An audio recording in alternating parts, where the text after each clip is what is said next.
Hola chicos de tercer año. Bueno, con este vídeo que subo a mi canal de YouTube, con esta clase audiovisual, terminamos la síntesis que hice del programa de la asignatura y este último tema, esta última clase, se refiere a termometría y calorimetría.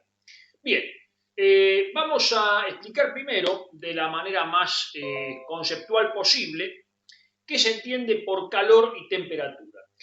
En física hay que tener cuidado porque hay palabras que significan o tienen un significado completamente diferente en relación al significado que uno les da en la vida ordinaria, en la vida corriente, ¿no? Por ejemplo, en la vida ordinaria decir calor, temperatura es lo mismo, pero en física son conceptos completamente diferentes. Una cosa es calor y otra cosa es temperatura. Bien, empecemos por definir qué es el calor. Bueno, el calor antiguamente se presuponía que era un fluido misterioso, ¿no? Un fluido imponderable, es decir, que no tenía peso, llamado el calórico, ¿no? Que se transfería entre los cuerpos. Hoy en día sabemos que eso no es así, que el calor es energía, es una forma en que se manifiesta la energía en la naturaleza, como se manifiesta, por ejemplo, de otras maneras, ¿no? A través de la energía mecánica, luminosa, eléctrica, química, etc., ¿no? Entonces, calor es energía desordenada y en estado de tránsito que se transfiere del cuerpo de mayor energía al de menor energía. O, en otras palabras, desde el cuerpo de mayor estado térmico al de menor estado térmico, ¿no? Bien, entonces esto hay que tenerlo ya bien conceptualizado, ¿no? Calor es energía, es una forma de energía. Ahora bien, según la teoría cinético-molecular del calor, como ustedes ya sabían, los cuerpos, la materia de los cuerpos, está compuesta por pequeñas partículas denominadas moléculas. Las moléculas se encuentran en permanente movimiento, ¿no? Siempre están en movimiento, es imposible detener el movimiento molecular. Cuando yo le aplico energía calórica a un cuerpo, esas moléculas se van a empezar a mover más rápido, es decir, van a incrementar su energía de movimiento o energía cinética. Vale decir que el calor, como fenómeno físico, se manifiesta a través del movimiento molecular. ¿Y qué sucede? Cuando a un cuerpo, en un cuerpo, ¿no?, se incrementa su estado térmico, las moléculas se mueven más rápido. Cuando baja su estado térmico, las moléculas se mueven más despacio. Aquello que me da una idea del vigor con el que se agitan las moléculas en el cuerpo, lo llamo estado térmico o temperatura. El estado térmico o temperatura no es una magnitud, no es algo que se pueda medir, ¿no? Lo podemos sentir, ¿no?, con nuestros sentidos, lógicamente, ¿no? Por ejemplo, yo digo que este cuerpo al tocarlo está frío, está caliente, es tibio, pero ese sentido, ¿no?, que tenemos, ¿no?, para determinar, ¿no?, el estado térmico o temperatura de un cuerpo es engañoso.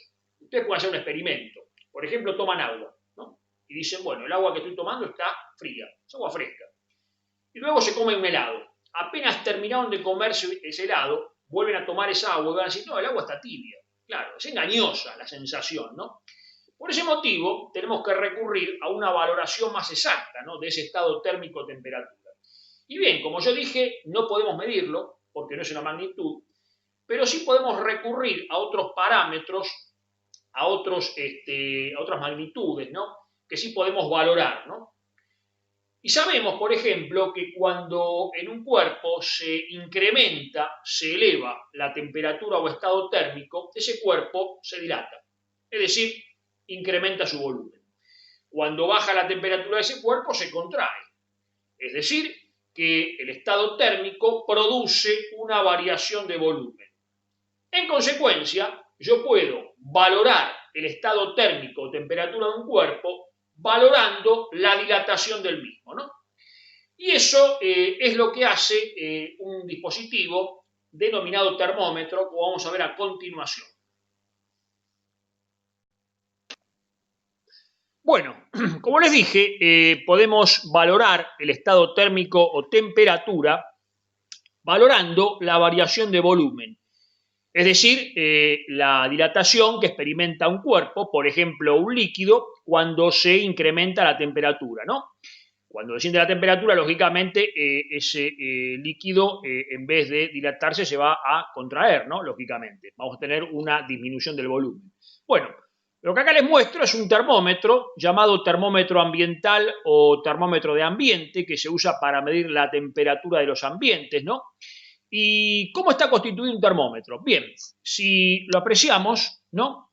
Tiene en la parte inferior un depósito, ¿no? Comunicado a un tubo, todo hecho en vidrio, en una sola pieza. Dentro del tubo hay un pequeño orificio llamado capilar y en el bulbo, por así decir, de abajo, se coloca lo que se denomina líquido termométrico, que puede ser alcohol, coloreado, lógicamente, fíjense que en este caso es color rojo, para que se pueda notar, o mercurio, que es el único metal líquido a temperatura ambiente. Dispone, lógicamente, el termómetro para la valoración de los estados térmicos o temperatura de una escala, que vamos a ver después, ¿no?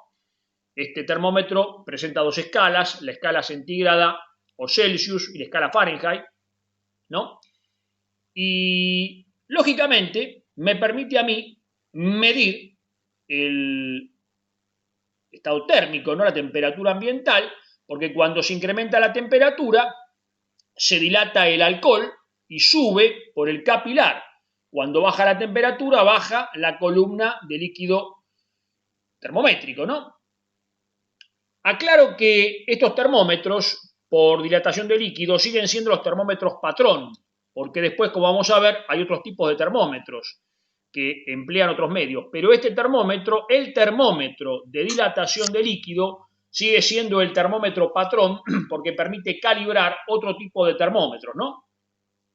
Ustedes acá lo pueden apreciar. Bien, continuamos.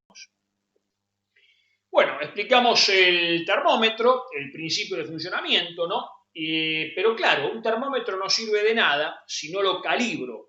Y tiene que estar calibrado a través de lo que denominamos escala termométrica. En esta figura que yo les hice, tenemos el termómetro y en este caso, en el primer caso, está calibrado en la escala llamada centígrados Celsius. ¿Cómo es esta escala? Bueno, muy sencillo. Tomamos el termómetro y lo colocamos en hielo. Lógicamente baja la columna de líquido termométrico y cuando se detuvo, marco el 0 grados centígrados, 0 grados Celsius. Luego lo coloco en agua en ebullición, sube el líquido termométrico, ¿no? Y cuando se detiene, marco 100 grados centígrados o Celsius.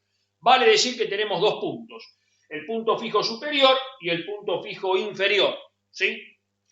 Luego se practican las divisiones, por ejemplo 100 divisiones, ¿no? Y ya tenemos la escala termométrica y el termómetro calibrado.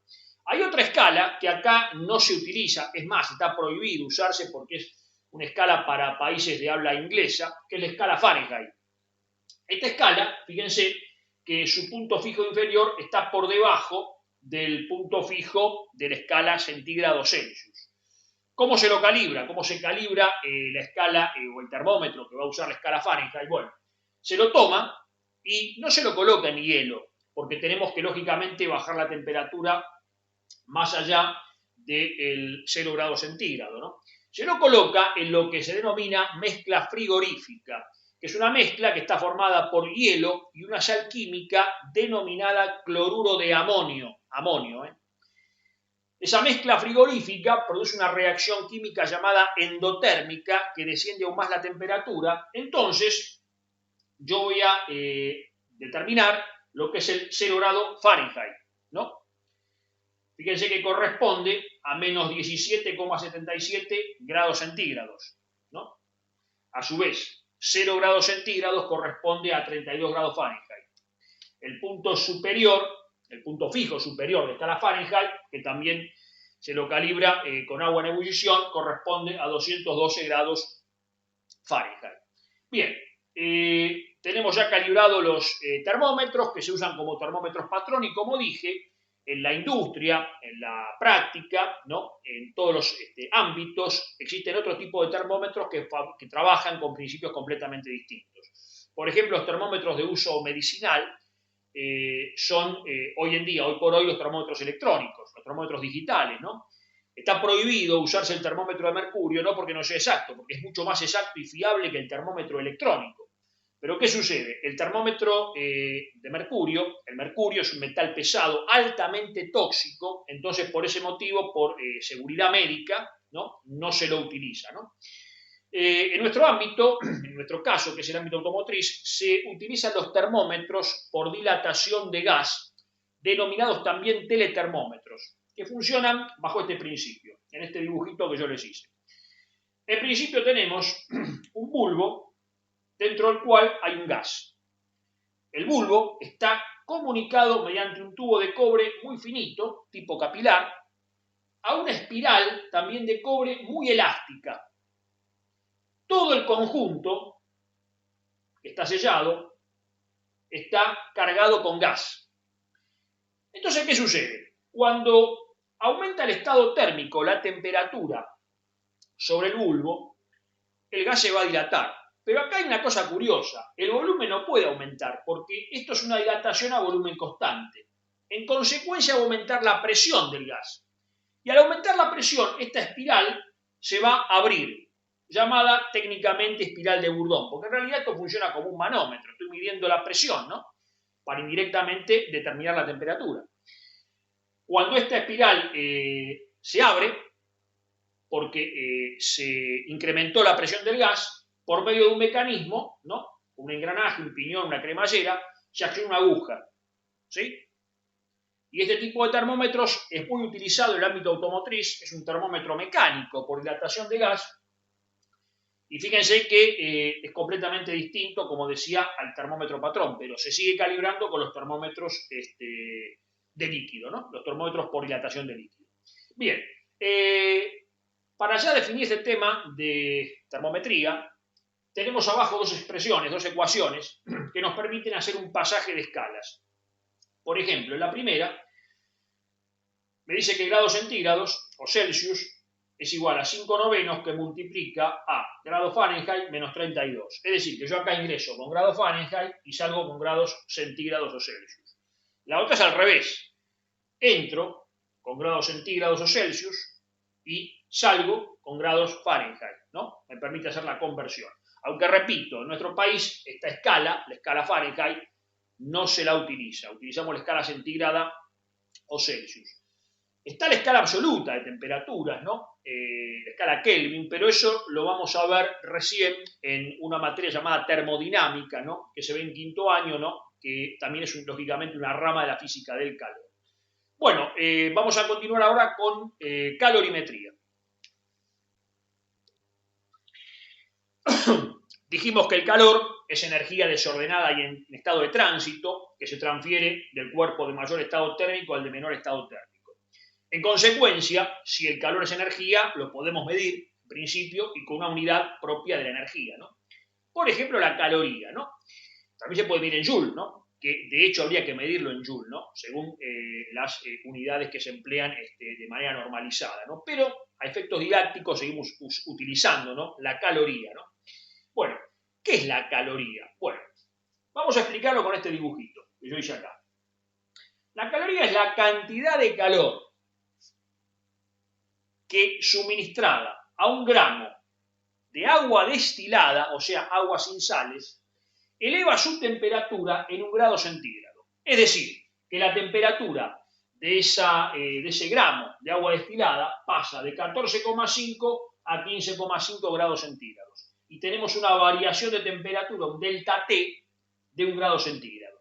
Repito, es la cantidad de calor que aportada a un gramo de agua destilada incrementa su temperatura en 1 grado centígrado. Esto es la definición de caloría, ¿no?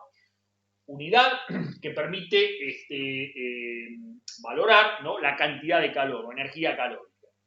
Tenemos por otro lado el concepto muy similar, yo diría que es lo mismo, ¿no?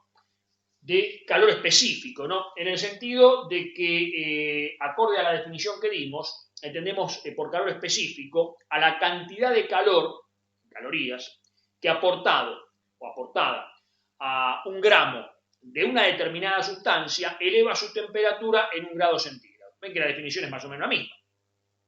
Cada sustancia, lógicamente, tiene su propio calor específico. Por ejemplo, el aluminio tiene un calor específico de 0,22 calorías sobre grado centígrado. ¿Qué significa eso? Bueno, que si yo a un gramo de aluminio le aporto 0,22 calorías, elevo en ese gramo de aluminio su temperatura en 1 grado centígrado. ¿Sí? Eso es la definición de calor específico.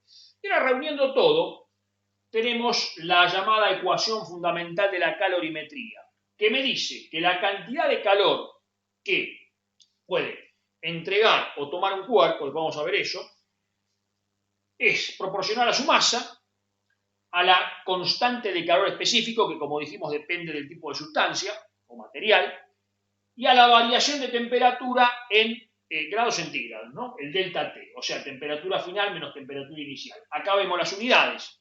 Si la masa está en gramos, el calor específico está en calorías sobre grado centígrado, y la variación de temperatura, el delta T, en grados centígrados, simplificando gramo con gramo y grado con grado, me queda en calorías, unidad justamente de cantidad de calor. ¿Sí? Bien, es de capital importancia asignar un criterio de signos en cuanto a la transferencia de calor, cuando un cuerpo recibe calor, cuando un cuerpo entrega calor. Tenemos un cuerpo. Al cuerpo lo llamamos sistema, ¿no? Puede ser un fluido, una sustancia, lo que sea. Lo que rodea al cuerpo es el medio. Entonces, cuando el medio le entrega calor al cuerpo, decimos que esa cantidad de calor es positiva.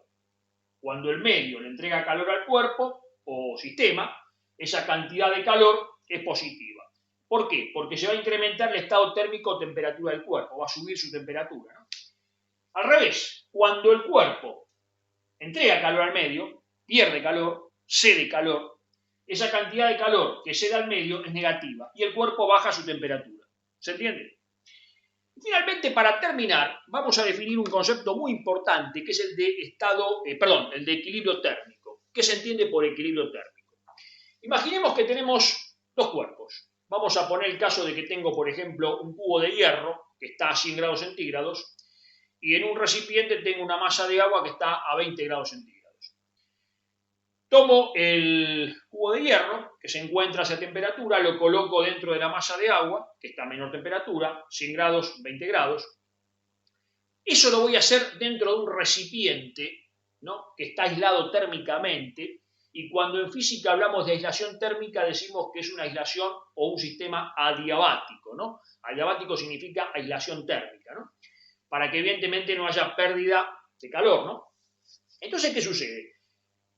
El hierro entrega calor al agua. El agua recibe calor del hierro. Es decir que acá, siguiendo el criterio de signos, el hierro baja su temperatura y el agua la incrementa. Hasta que llega un momento que ambos tienen la misma temperatura, el mismo estado térmico. En ese caso, yo digo que se produce el equilibrio térmico. Pero hay que recordar siempre que el cuerpo que recibe calor, ¿no? Esa cantidad de calor que está recibiendo va a ser positiva porque el cuerpo incrementa su temperatura. El cuerpo que cede calor, esa cantidad de calor que cede es negativa porque el cuerpo baja su temperatura. Cuando ambos cuerpos tienen la misma temperatura o el mismo estado térmico, yo digo que se logró el equilibrio térmico. Bien, con esto ya hemos definido lo esencial, ¿no? Siguiendo siempre esta línea, ¿no? Conceptual, ¿no? Para que la explicación sea lo más somera y sencilla posible. Y bien, chicos, ya con esto hemos desarrollado el programa, ¿no? De la mejor manera posible debido a esta circunstancia, ¿no? De conocimiento público, ¿no? Esta circunstancia excepcional. Nos vamos ahora a seguir comunicando a través de la plataforma del Classroom. Pero yo les pido, por favor, de que traten de entregar los trabajos prácticos. Hay muchos de ustedes que no lo entregaron todavía. Yo sé que muchos tienen problemas de conectividad, problemas personales, por eso está todo lógicamente contemplado. Pero hagan un esfuerzo, entreguen los trabajos prácticos, porque acuérdense que entregando los trabajos prácticos aprueban la materia, ¿no? Y es una materia menos, ¿no? De todo el conjunto de materias que tienen que lógicamente ustedes eximir, ¿no? Bien, nos seguimos viendo entonces a través de la plataforma y como siempre, gracias por estar.